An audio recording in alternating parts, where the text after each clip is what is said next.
Ще скачате по софийските покриви с дяволчетената на...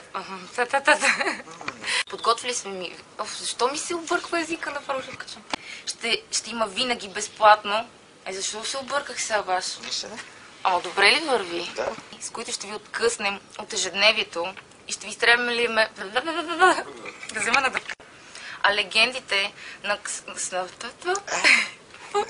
Подготвили сме ви материали, с които ще ви изстрелям от... Подяволите. Дай пак. Секс и развлечения. Но... не става така. Искам да тръгвам, искам да се върна в София и да си легна. De vie Sophiote. Et j'ouvre, je ferme les portes. Voilà. Et les extraits prouvent d'ailleurs. Est-ce que tu penses que le public bulgare... Attention mon job. On va essayer.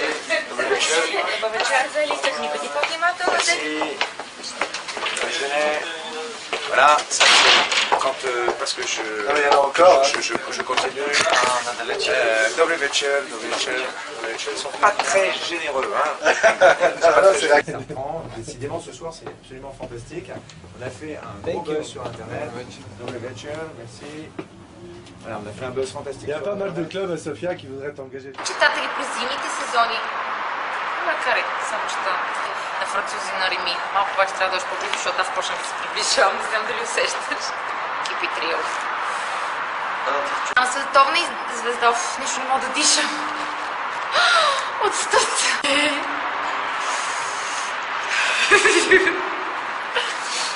Добре си. Да. Хайде всички весели празници и го обърках точно на финала.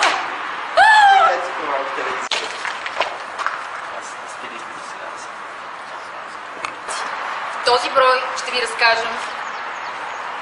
За какво ще ви разкажем?